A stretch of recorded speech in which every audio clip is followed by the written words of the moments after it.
ఎట్టకేలకు అజ్ఞాత నుంచి బయటకు వచ్చాడు బోరుగడ్డ అనిల్. కుమిలిపోయాడు, కన్నీరు పెడుతున్నాడు. పెద్ద డ్రామా ప్లే చేశాడండి. మామూలు డ్రామా కూడా కాదు. అసలు ప్రపంచంలో బోరుగడ్డ అనిల్ కంటే కన్నా తల్లులను ఎవడూ ప్రేమించలేడన్న విధంగా మాట్లాడుతున్నాడు వీడు. మా తల్లిని చూసుకోవాలి, మా తల్లికి నేను తప్ప ఎవడూ లేడు, మా నాన్నగారు చనిపోయారు, నేను ఒక దళితుణ్ణి, నన్ను కొట్టారు, హింసించారు, నన్ను చంపాలని చూస్తున్నారు లోకేష్, చంద్రబాబు నాయుడు, పవన్ కళ్యాణ్, రెడ్ బుక్ రాజ్యాంగాన్ని చూపిస్తున్నారు, నేను దళితుడిని కాబట్టి నన్ను హింసిస్తున్నారని మాట్లాడుతున్నాడు వీడు. బయటకు వచ్చి ఈరోజు 2 రోజుల తర్వాత అజ్ఞాతం వీడి. పోలీసు వాళ్ళు వీడి ఎక్కడ కుల్లబడుస్తారన్న భయంతో ఈరోజు మరొకసారి జగన్మోహన్ రెడ్డి ఇచ్చిన స్క్రిప్ట్, నువ్వు ఎక్కడికి దాక్కోవాల్సిన అవసరం లేదు, ఒక వీడియో రిలీజ్ చేయి. ఆంధ్రప్రదేశ్ రాష్ట్రంలో ఎట్లా నాకు పరువు లేదు, ప్రతిష్ట లేదు, ప్రజలు నన్ను గమనించే పరిస్థితిలో కూడా లేరు, ప్రతిపక్ష స్థానం కోసం అడుక్కుంటుంటే కూడా నా ముఖం చూసేవాడు లేడు, కనీసం నీలాంటి బయటకు వచ్చి ఒక సెంటిమెంటల్ వీడియో చేస్తే ఈ వీడియో గురించి అందరూ మాట్లాడుకుంటారు, దళితులందరూ రోడ్డు మీదకి వస్తారు, అయ్యో దళితుల్ని ఇబ్బంది పెడుతుందంట కూటమి ప్రభుత్వం అందరూ మాట్లాడుకుంటారన్నట్లుగా ఒక దిక్కుమాల స్క్రిప్ట్ తోటి వచ్చాడు బోరుగడ్డ అనిల్ కుమార్. ఏం మాట్లాడుతున్నాడు ఇతను? కూటమి కక్ష సాధింపు చేస్తుంది నా మీద అంటున్నాడు. ఏం కక్ష సాధించింది నీ మీద కూటమి ప్రభుత్వం? నువ్వు అరెస్ట్ అవ్వటానికి, నువ్వు జైలుకు వెళ్ళటానికి కూటమి ప్రభుత్వానికి ఏంటి సంబంధం? బోరుగడ్డ అనిల్ అనేవాడు ఎంత పెద్ద వెధవో ఆంధ్రప్రదేశ్ రాష్ట్రంలో ఉన్న ప్రతి ఒక్క ప్రజానికానికి తెలుసు. ఈరోజు ప్రపంచ దేశంలో ఉన్న ప్రతి ఒక్క తెలుగు వాడికి తెలుసు నువ్వు ఎంత ఎదవ్వో, ఎంత నీచుడువో, ఎంత పనికిమాలనుడువో. ఈరోజు నీ మీద కక్ష సాధింపు చేస్తుందా? ఏం నిన్ను సంపాలని చూస్తున్నారా? నిన్ను చంపితే ఏం అవార్డులు వస్తాయా మాకేమన్నా? నువ్వు చేస్తే ఎంత, రోడ్డు మీద ఊరకొక్క చేస్తే ఎంత? ఊరకొక్క కన్నా సరే ఒక విలువ ఉంటుంది, నీలాంటి ఒక విలువ ఉండదు.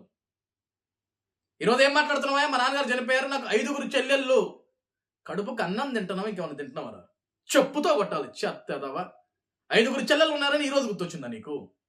5 ఏళ్ళు జగన్మోహన్ రెడ్డి ముఖ్యమంత్రి అయినప్పుడు నువ్వేం మాట్లాడేవరా? నోటికి అమ్మ ఆలి లకారం భాష. డాక్టర్ బాబాసాహెబ్ అంబేద్కర్ బొమ్మ పక్కన పెట్టుకుంటావు, ఆయన విగ్రహం ముందు పెట్టుకొని నువ్వు మాట్లాడిన భాష ఏంట్రా? నువ్వు వాడిన భాష ఏంట్రా? కడుపు కనవే కదా తెలియదు. నువ్వు మాట్లాడితేనే ఒక లా స్టూడెంట్ అంటావు, చదువుకున్నా అంటావు. చదువు సంస్కారం నేర్పాలరా పనికి మాల వెధవ. ఏ సంస్కారం నేర్పించారా చదువు నీకు? కన్నీరు పెడుతున్నావా? నేను కన్నీరు పెట్టి వీడియో చేస్తున్నా, అడుక్కు తినపోయావా? కన్నీరు పెట్టకపోతే ఎందులో దూకి సావకపోయావా? లేకపోతే నీలాంటి వాడికి అసలు బ్రతకట్టవే దండగా, వెధవ్వి నువ్వు. ఈరోజు నీ కన్న తల్లి హాస్పిటల్ పాలైంది, ఇబ్బంది పడుతుందంటే నీలాంటి వెధవని కన్ని కడుపులో బాధ పాప వాడికి ఏం చేస్తుంది? హాస్పిటల్ పాలవుద్ది. నీలాంటి ఒక దౌర్భాగ్యుని కన్న తర్వాత, దిక్కుమాలని కన్న తర్వాత నువ్వు వాడిన భాష ఏంట్రా అనిల్? రెచ్చిపోయావు. నా వెనక జగన్ ఉన్నాడు, ఏం పీకుతారు నన్ను, లా కొడకల్లారా, ఆ కొడకల్లారా, అది భాష నువ్వు మాట్లాడింది. ఈరోజు కూటమి ప్రభుత్వం మీద కుట్ర చేస్తుంది. ఇంకోటి ఏమన్నావా? నేను దళిత బిడ్డని, డాక్టర్ బాబాసాహెబ్ అంబేద్కర్ బిడ్డని. ఏ చెప్పుతో కొట్టాలరా నిన్ను? నువ్వు చేసే లుచ్చా పనులకి, లఫంగి పనులకి, వెధవ మాటలకి, నువ్వు మాట్లాడిన చెత్త భాషకి ఒక రాజ్యాంగ రూపకర్త పేరు వాడకూడదు. నువ్వు చెప్పుతో కొడతారు నిన్ను. అంబేద్కర్ పేరు వాడే అర్హత నీకు లేదురా, గుర్తుపెట్టుకో. అమ్మ నా బూతులు తిట్టడం, కులాన్ని అడ్డం పెట్టుకోవటం, నేను అంబేద్కర్ బిడ్డను అనటం. ఏ రాజ్యాంగంలో ఏ ఆర్టికల్లో రాశాడరా డాక్టర్ బాబాసాహెబ్ అంబేద్కర్ గారు బూతులు మాట్లాడమని? చెత్త వెధవా. ఈరోజు 4 దెబ్బలు పడంగానే, జైలు కూడా తినంగానే, పందిలాగున్న నువ్వు ఈరోజు పీనుగులాగా మారంగానే బాధ వచ్చిందా? అంబేద్కర్ గుర్తొచ్చాడా? అంబేద్కర్ బిడ్డవా నువ్వు? దళితుడువా? దళితుడు అంటే బూతులు మాట్లాడాలారా? ఈరోజు ఎంతో మంది దళితులు ఆత్మగౌరవంతో బ్రతుకుతున్నారు రే. నీలాంటి వెధవల వల్ల చాలా మందికి పరువు పోతుంది. ఈరోజు దళిత సామాజిక వర్గంలో ఉన్న పెద్దలకి కానీ ప్రజలకు కానీ నేను ఒకటి విన్నవించుకుంటా, ఇటువంటి వెధవని చెప్పుతో కొట్టండి. మెల్లో చెప్పులు దండేసి గాడిద మీద పెట్టి గుండు గీసి ఊరేగించేటటువంటి వెధవని. వీడి వల్ల ఈరోజు కొన్ని కులాల పరువులు పోతాయి. ఇటువంటి వాడిని మన జాతుల్లో ఏ జాతిలో ఉండకూడదు. వీడిని అంత వెధవ వీడు. మనిషి పుట్టుకలో ఒక మృగం, మానవ మృగం వీడు. ఇంకోటి ఏమన్నాడు ఆయన? జగనే నా తండ్రి, జగనే నా తల్లి.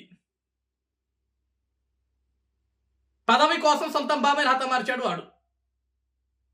పదవి వచ్చిన తర్వాత కన్నా తల్లిని, రక్తం పంచుకుంటున్న చెల్లిని మెడబెట్టుకు బయటికి గెంటాడు. అతను నీ తండ్రి, నీ తల్లి.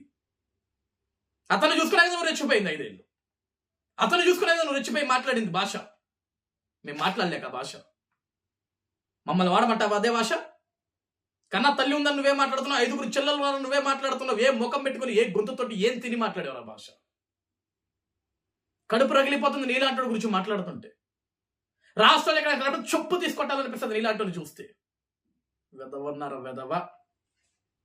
ఈరోజు ఇంకా సిగ్గు లేకుండా కూటమి ప్రభుత్వం నన్ను చంపాలని చూస్తుంది. నాకేమన్నా జరిగితే, నా ప్రాణం పోతే వీధి కుక్క సచ్చింది అనుకుంటారు, ఊర కుక్క సచ్చింది అనుకుంటారు, ఈడ్చి పక్కకేస్తాను. నీలాంటి గురించి కనీసం కుక్క కూడా కన్నీరు పెడతా, గుర్తుపెట్టుకో. ఈరోజు నువ్వు ఎంత ఎమోషనల్ చేసినా, ఎంత సెంటిమెంట్ డైలాగులు పండించినా, నువ్వే నీ నిందలు వేయాలని చూసినా సరే, నీ మాట ఈ ఆంధ్రప్రదేశ్ రాష్ట్రంలో కనీసం ఊర కుక్క కూడా నమ్మదు. చెత్త వెదవని, చెత్త వెదవ.